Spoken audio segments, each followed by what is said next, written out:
হঠাৎ করে নির্বাচনী রাজনীতি অন্যদিকে বাঁক খেতে শুরু করেছে। খবরের শিরোনাম হচ্ছে এই: সমঝোতার আলোচনার মধ্যে ঢাকা 10 আসনের ভোটার হচ্ছেন উপদেষ্টা আসিফ মাহমুদ।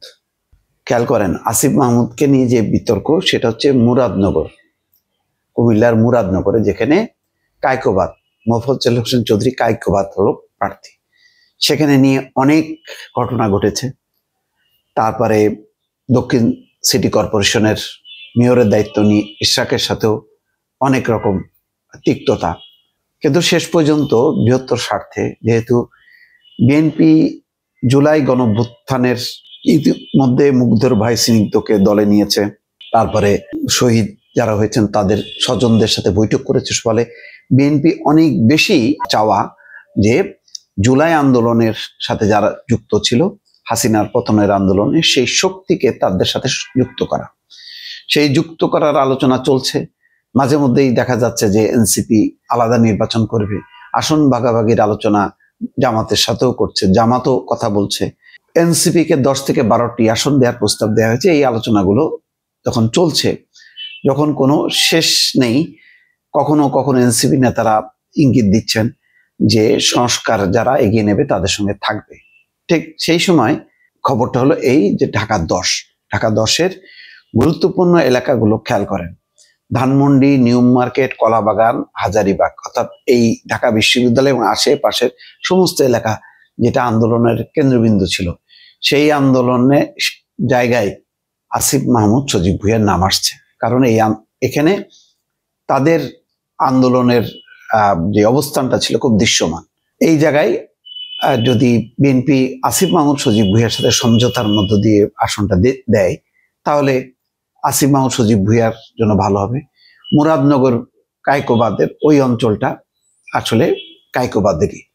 এটা মুরাদনগরে যে আসিফ মাহমুদ, সজীব ভুঁইয়া দেবে না, এবং বিএনপিও হয়তো এটা ছাড় দেবে না। ফলে হয়তো ভেতরে ভেতরে আলাপ আলোচনার মধ্য দিয়ে ঢাকা 10 আসনটা ব্যাপারে একটা সমঝোতা হয়েছে। তারই অংশ হিসাবে আসিফ মাহমুদ, সজীব ভুঁইয়া ভোটার হয়েছে। এর আগে মুরাদনগর উপজেলা নিয়ে গঠিত কুমিল্লা 3 আসনের ভোটার ছিলেন উপদেষ্টা আসিফ মাহমুদ। এই যে পরিবর্তন করলেন, এই পরিবর্তনটা ইঙ্গিতপূর্ণ। তার মানে মুরাদনগরের আসনটা ছেড়ে দিচ্ছে ঢাকা 10 আসনের বিনিময়ে, এটা বলাই যায়। এই আসন থেকে তিনি নির্বাচন করতে পারেন এমন আলোচনাও শোনা গিয়েছিল। সম্প্রতি গুঞ্জন তৈরি হয় বিএনপির সঙ্গে আসন সমঝোতা হলে সরকার থেকে পদত্যাগ করে ঢাকা 10 আসনে নির্বাচন করতে পারেন আসিফ মাহমুদ। বিএনপি এই আসনে প্রার্থী ঘোষণা না করায় গুঞ্জন আরো জোরালো হয়, যেহেতু এই আসনে বিএনপি এখনো কোনো প্রার্থী ঘোষণা করেনি।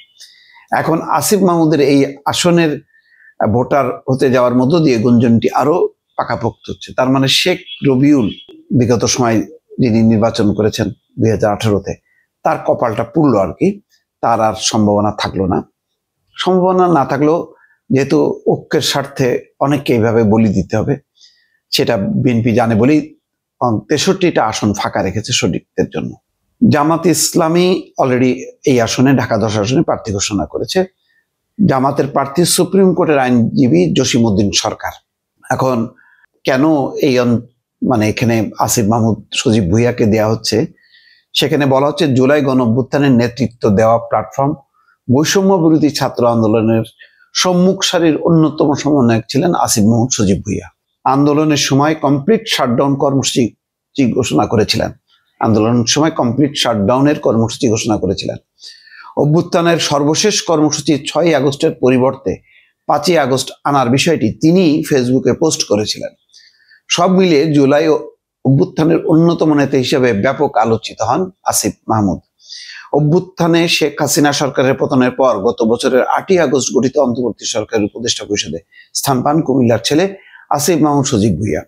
কিন্তু আসিফ মাহমুদ, সজীব ভুঁইয়াকে নিয়ে অনেক বিতর্ক আছে। তার কুমিল্লায় বরাদ্দ, তার নিজের নির্বাচনী এলাকার বরাদ্দ, হাসনাত আব্দুল্লাহর জন্য বরাদ্দ, এইগুলো নিয়ে কিন্তু যথেষ্ট বিতর্ক আছে। এখন এই বিতর্ক সত্ত্বেও ক্ষমতার রাজনীতি বড় নিষ্ঠুর, বা এর এত বৈচিত্র্য থাকে যেটা আসলে আদর্শিক অবস্থান থেকে বিচার করা যায় না। সেই কারণে দেখেন যে অতীতে জাতীয় পার্টির সাথে সমঝোতা হয়েছে, জামাতের সাথে সমঝোতা হয়েছে, ফলে এনসিপির সাথে সমঝোতা মানে হওয়াটা অস্বাভাবিক না, এবং হয়তো এটাই কাঙ্ক্ষিত। বিএনপি হয়তো সেই দিকে এগোচ্ছে। দর্শক।